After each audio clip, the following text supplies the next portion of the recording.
श्री स्वामीनारायण भगवान की जय। श्री अक्षर पुरुषोत्तम महाराज की जय।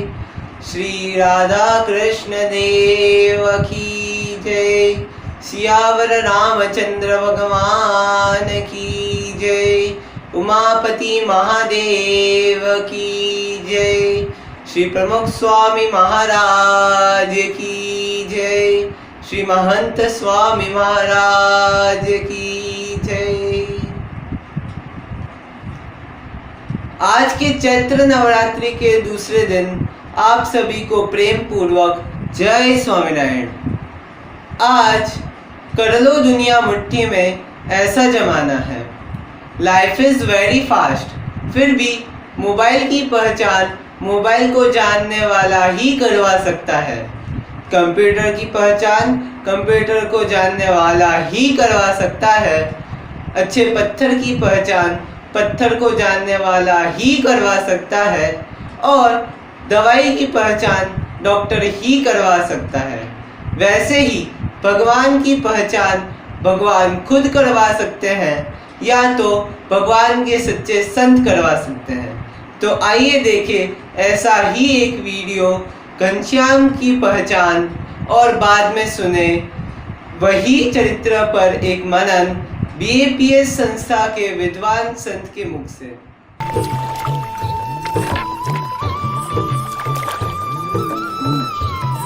और कितनी दूर है? ज्यादा दूर नहीं है।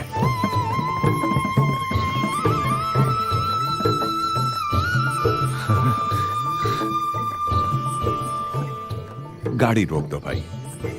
भगवान की कृपा से मंदिर सामने है और आरती का समय भी है।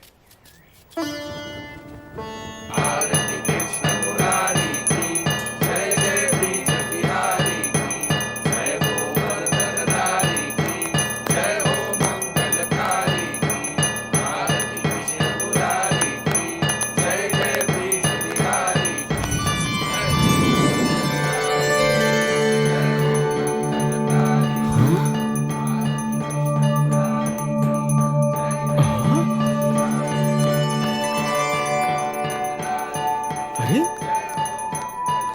ये क्या?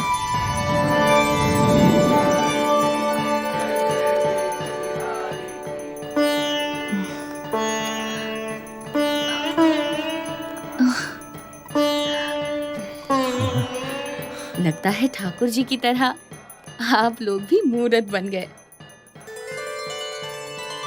जब कृष्ण की मूर्ति ने अपनी माला घनश्याम को पहनाई तब गोंडा नगर के मुखिया भी वहां उपस्थित थे। उन्होंने जब अपनी आंखों देखी ये चमत्कारिक घटना कह सुनाई तब राजा गुमान सिंह को उनकी बातों पर विश्वास ही नहीं हुआ।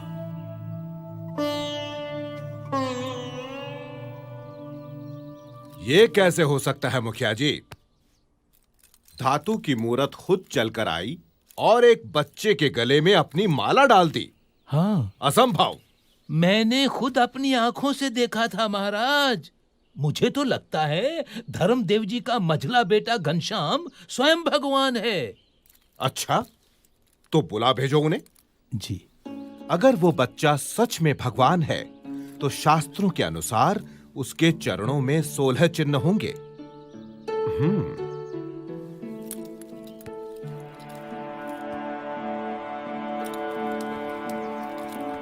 प्रणाम महाराज। महाराज, यही है मेरा मझला बेटा घनश्याम। घनश्याम, जरा अपने पैर सीधे करके बैठो तो।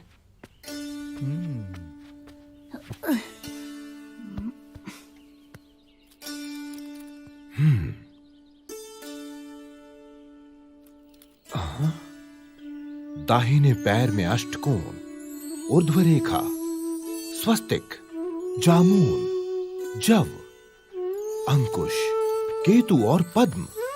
बाएं पैर में त्रिकोण, कलश, गोपद, धनुष, मीन, अर्धचंद्र और व्योम। यानी भगवान के 16 चिन्ह विद्यमान हैं। दोनों पैरों में ऊर्ध्व रेखा अंगूठे और तर्जनी के बीच से पौ के तलवे की ओर जाती दिखाई दे रही है। अरे अरे, ये तो साक्षात भगवान के चरण हैं। घनश्याम की जय हो। जय हो घनश्याम। श्री स्वामीनारायण भगवान की जय। अक्षर पुरुषोत्तम महाराज की जय। गुणातीतानंद स्वामी महाराज की जय। राधा कृष्ण देव की जय। सियावर रामचंद्र भगवान की जय। उमापति महादेव की जय। पवनसुत हनुमान की जय। प्रमुख स्वामी महाराज की जय। महंत स्वामी महाराज की जय। प्रमुख स्वामी महाराज शताब्दी महोत्सव की जय। भगवान स्वामीनारायण अपनी परावाणी ग्रंथ वचनामृत में कहते हैं कि सच्ची शांति तो भगवान के चरित्रों से ही मिलती है। ऐसी शांति की अनुभूति हम भी भगवान स्वामीनारायण के चरित्रों का लाभ लेकर कर रहे हैं। भगवान जब भी मनुष्य स्वरूप पृथ्वी पर प्रकट होते हैं तब सभी उनके मनुष्य चरित्रों में मनुष्य भाव देखते हैं, परंतु जब उनका सच्चा स्वरूप समझ ले तब ही हमें उनके प्रत्येक चरित्रों में आनंद और शांति का अनुभव होता है। आपने जो प्रसंग अभी देखा उसमें राजा गुमान सिंह ने सच्चे हृदय के भाव से भगवान के दर्शन करे तो उसे भी सच्चे स्वरूप का ज्ञान हुआ और शांति भी हुई। तो हमें सच्ची श्रद्धा से आस्तिक भाव रखकर और शंका कुशंका का सम्यक प्रकार से त्याग करके केवल सच्चे भक्त बनकर इस चरित्र माला का आचमन करना है। राजा गुमान सिंह उन्होंने भगवान की परीक्षा की, क्योंकि वो परीक्षक बुद्धि से भगवान को देख रहे थे। केवल परीक्षक बुद्धि से नहीं, परंतु उनके हृदय में श्रद्धा भी थी और भगवान के दर्शन हुए। और भगवान के चरणों में जब साक्षात 16 चिन्ह उन्होंने देखे तभी उनको प्रतीति आ गई कि ये धर्मदेव का बेटा घनश्याम कोई साधारण बालक नहीं है, वो तो पूर्ण पुरुषोत्तम नारायण भगवान का साक्षात अवतार है। और ऐसी प्रतीति उनको आ गई और वो भगवान के सच्चे भक्त बन गए और भगवान के बाल प्रभु के स्मरण में जो जुड़ गए। ऐसे ही हमें भी ऐसे चरित्र सुनकर और चरित्रों का हम दर्शन कर रहे हैं, तो ऐसे चरित्रों को देखकर हमें भी भगवान के चरित्रों का पान करते करते भगवान में जुड़ जाना है, भगवान में निमग्न हो जाना है। और भगवान के चरित्रों का पान ही सच्ची शांति का उपाय है। ऐसी भावना हम जब रखेंगे तब ही हम शांति को पा सकेंगे। और आज के दिन महाराज स्वामी के चरणों में हम प्रार्थना करते हैं कि हमारे जीवन में भी जो अशांति है, जो दुख है, जो उद्वेग है, वो सब निकल जाए और पूरे विश्व में शांति हो जाए। तो आज के दिन हम भगवान स्वामीनारायण के चरणों में प्रार्थना करते हैं और आगे भी हम ऐसे चरित्रों का पान करते करते भगवान के चरित्रों से हम शांति प्राप्त करेंगे। श्री स्वामीनारायण भगवान की जय। लेकिन आज हमारे वेदादि शास्त्र बहुत विशाल समुद्र जैसे हैं। इस शास्त्र में से सबको कुछ न कुछ मिल जाता है। कोई इसमें ऊपर ऊपर से तैरता है, तो कोई इसमें डुबकी लगाता है, तो कोई इसमें डूबा ही रहता है। लेकिन सार बहुत कम लोग निकाल पाते हैं। सही मायने में शास्त्र का मर्म, सिद्धांत और सार केवल भगवान ही निकाल सकते हैं। तो घनश्याम प्रभु के मुख से सुने वेदादि शास्त्रों का सार। काशी, भारत की विद्वत नगरी, इसलिए शास्त्रों में इसी प्रकार ज्ञान की नगरी, कि मनुष्य मात्र को शास्त्रार्थ सभाएं यहाँ का नित्य क्रम है। कोई समझ नहीं है। भाई तुम क्या जानते हो? परंतु आज की शास्त्रार्थ सभा कुछ विशेष थी। आजकल के नौसिखिए हमें सिखाने चाहिए। चाहे कुछ भी कहते रहे, भगवान तो अरे निराकार लेकिन इन शास्त्रों शास्त्रों के के अनुसार आपके मानने या न मानने से क्या होता है? नहीं हो जाता। सत्य और असत्य के बारे में ये क्या जानते हैं? शास्त्रों के अनुसार शांतम शांतम विद्वानों, शांत हो जाइए। आप सब प्रकांड विद्वानों से मैं काशी का राज पंडित विनती करता हूँ कि इस गहन चर्चा को हम यहीं छोड़ दें। ऐसे कैसे हो सकता लेकिन क्यों?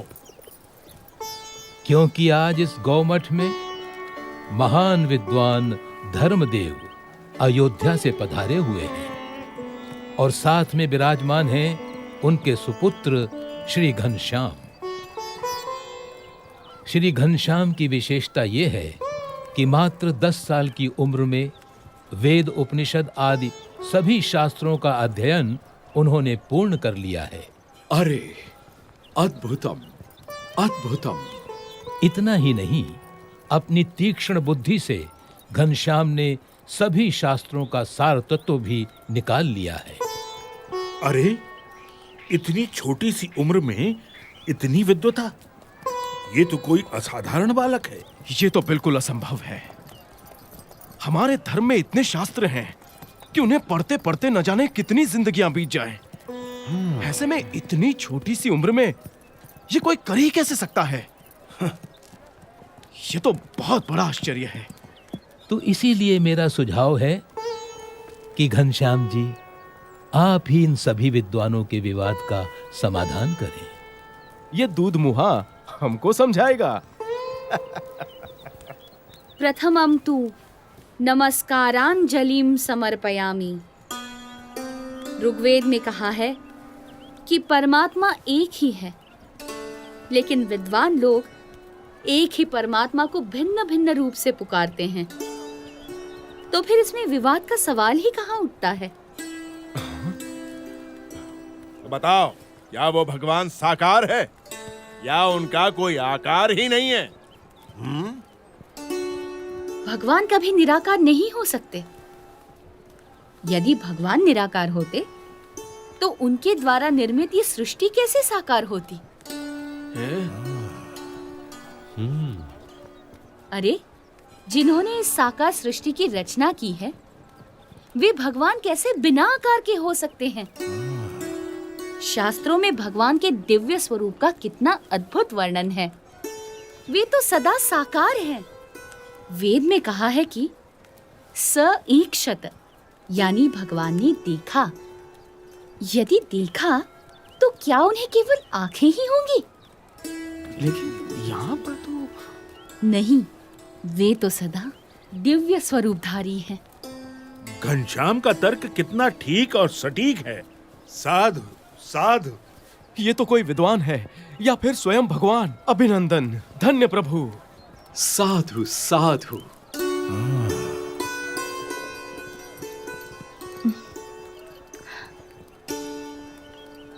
तो आप बताएंगे कि किस साधना से मनुष्य को मुक्ति या मोक्ष मिलता है? मोह का क्षय ही मोक्ष है।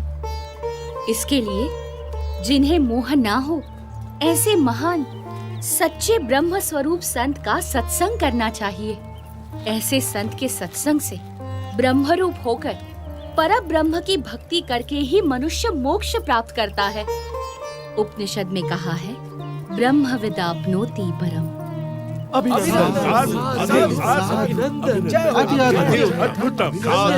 धन्य हो प्रभु। अभिनंदनम। धन्य धन्य प्रभु। आपकी विश्वसनीय वाणी ने सबका हृदय जीत लिया है। यदि हम वर्षों तक चर्चा करते रहते तो भी हम सभी शास्त्रों के सार रूप इस उत्तर तक न पहुंचते। मगर हम जैसे विद्वानों की इतनी बड़ी सभा में निसंशय घनश्याम ने निश्चलता और निर्भयता से ये कर दिखाया है। वो तो सिर्फ परमात्मा ही कर सकते हैं। मैं काशी का राजा घनश्याम प्रभु का सम्मान करता हूँ। बोलो घनश्याम प्रभु की जय। बोलो घनश्याम प्रभु की जय। बोलो घनश्याम प्रभु की जय। श्री स्वामीनारायण भगवान की जय। अक्षर पुरुषोत्तम महाराज की जय। गुणातीतानंद स्वामी महाराज की जय। राधा कृष्ण देव की जय। सियावर रामचंद्र भगवान की जय। उमापति महादेव की जय। प्रमुख स्वामी महाराज की जय। महंत स्वामी महाराज की जय। प्रमुख स्वामी महाराज शताब्दी महोत्सव की जय। अभी हमने जो बाल घनश्याम प्रभु की काशी विद्वत परिषद में जो गोष्ठी हुई और उनमें उन्होंने जो अक्षर पुरुषोत्तम दर्शन जो स्थापित किया था आज से करीबन 230 साल पहले, वो हमने दृश्य श्राव्य माध्यम से देखा। वैसे तो घनश्याम बाल प्रभु ने जब से ही घुटने भरने शुरू किए थे, तब एक बार धर्मदेव जी ने उनकी एक परीक्षा की थी। एक बाजोट पर सोने का सिक्का, तलवार और पुस्तक रखी गई थी और घनश्याम बाल प्रभु की जब उन पर नज़र गई तब वो घुटने भरकर दौड़ते दौड़ते वहाँ बाजोट के समक्ष आए और उन्होंने लंबा हाथ कर कर दूर रखी हुई पुस्तक को पकड़ा, नहीं कि सिक्के को या तलवार को। धर्मपिता को यही परीक्षा करनी थी उनकी कि जो घनश्याम प्रभु सिक्का ग्रहण करते हैं तो बड़े व्यापारी बनेंगे और तलवार ग्रहण करेंगे तो बड़े योद्धा बनेंगे, लेकिन उन्होंने पुस्तक ग्रहण की। उससे ही धर्मपिता जी ने तय किया कि अवश्य मेरा ये बालक बड़ा विद्वान बनेगा। तब से ही उन्होंने तय कर दिया कि उनको वेद, उपनिषद, रामायण, महाभारत आदि हिंदू धर्म के महान ग्रंथों का भी अभ्यास किया, करवाया। साथ में उन्होंने भागवत, महापुराण, श्रीमद् भगवत गीता आदि शास्त्रों का भी अभ्यास करवाया। तो ये बचपन से ही बाल प्रभु की अभ्यास में रुचि थी और हमने ये वीडियो में देखा कि 10 साल की उम्र में ही उन्होंने ये सारे शास्त्रों का अभ्यास किया था और सारभूत तत्व भी निकाला था। तो यही उनकी विशेषता थी। हम अभी देखें तो कोई 5 साल का बच्चा, 5वीं पढ़ता हो ऐसा बच्चा हो और उनकी ये चमत्कारिक बुद्धि यही बताती कि भगवान असाधारण बालक थे। और उन्होंने उसमें बताया कि सईक्षत भगवान सदा साकार है। तो भगवान स्वामीनारायण के वचनामृत ग्रंथ में ही पंचाला के 7वें वचनामृत में यह संदर्भ बताते हुए भगवान स्वामीनारायण कहते हैं कि जो आत्यंतिक प्रलय हुआ तब भगवान अपने धाम में बैठे बैठे ये सब देखते थे। तो यही बताते हैं कि केवल उनकी आँख नहीं होती है, भगवान सदा साकार है। और अगली बात बताई कि भगवान अपनी अवतारी कार्य पूर्ण करने के बाद ऐसे सच्चे संत में वो प्रकट रहते हैं। जैसे प्रमुख स्वामी महाराज, महंत स्वामी महाराज आदि हमारे गुरु है, हमें संत रूप में भगवान ही मिले हैं, वैसे संत में वो प्रकट रहते हैं और उनके द्वारा ही ये मोक्ष का द्वार सदैव खुला रहता है। भगवान स्वामीनारायण ने अपने वचनामृत के प्रथम के 54वें वचनामृत में बताया है कि प्रसंग मजरम पासम आत्मनो कवियो विदुहु स एव साधुसु कृतो मोक्ष द्वारम अपावृतम। ये श्रीमद् भागवत के 3रे स्कंद में 25वें अध्याय में 20वां श्लोक है, जो कपिल देव जी अपनी माता देवहूति को बताता है कि ऐसे सच्चे संत में ही आत्मबुद्धि करने से हमारा मोक्ष का द्वार भी खुला होता है और हमारे जीवन में भागवत धर्म का भी पोषण होता है। तो ये सब बात हमने वीडियो में देखी और अभी साकार रूप से भी हम देख सकते हैं कि आज 240 साल बाद भी श्रावण कृष्ण पक्ष में एकादशी थी 2017 की साल में, तब पूज्य भद्रेश स्वामी जी जो हमारे स्वामीनारायण संप्रदाय BAPS संस्था के संत हैं, उन्होंने परम पूज्य प्रमुख स्वामी महाराज के आशीर्वाद से और महंत स्वामी महाराज की कृपा से अक्षर पुरुषोत्तम दर्शन वहाँ काशी विद्वत परिषद में रखा और सभी ने देखा और उनकी विद्वत्ता से ये अक्षर पुरुषोत्तम दर्शन एक अलग तात्विक अलग ही तत्व है।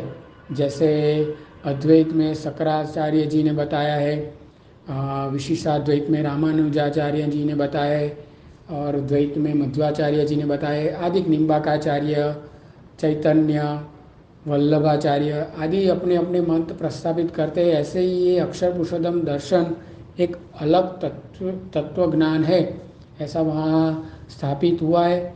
और आगामी कुछ ही सालों में वहाँ हमें जगह भी मिलेगी और अक्षर पुरुषोत्तम की पीठ वहाँ स्थापित की जाएगी। तो ऐसा तत्व दर्शन हमारा है जो अक्षर रूप होकर पुरुषोत्तम की भक्ति करना। सीता राम जैसे सीता बनकर राम की भक्ति, शिव पार्वती जैसे पार्वती बनकर शिव जी की भक्ति, राधा बनकर कृष्ण की भक्ति, ऐसे ही अक्षर रूप होकर पुरुषोत्तम की भक्ति, ये हमारा तत्व ज्ञान है। जिसमें समझे तो स्वामीनारायण स्वामी बनकर, गुणातीतानंद स्वामी वो आदर्श भक्त थे भगवान स्वामीनारायण के, और भगवान स्वामीनारायण की भक्ति करना है वो रूप बनकर। और वही गुणातीतानंद स्वामी महाराज आज प्रमुख स्वामी महाराज जिनकी शताब्दी साल चल रही है, और अभी महंत स्वामी महाराज जो हमारे गुरु है, वही रूप बनकर हमें उनमें रहे हुए भगवान स्वामीनारायण को उनकी भक्ति करनी है। तो वही अक्षर पुरुषोत्तम दर्शन है, सारभूत तत्व है। तो हमारे जीवन में भी यही सारभूत दर्शन अक्षर रूप होकर पुरुषोत्तम की भक्ति महंत स्वामी महाराज में जुड़कर भगवान स्वामीनारायण जो महंत स्वामी महाराज में प्रकट है उनकी भक्ति करना, वही हमारे जीवन का लक्ष्य बने, यही उनके चरणों में प्रार्थना। श्री स्वामीनारायण भगवान की जय।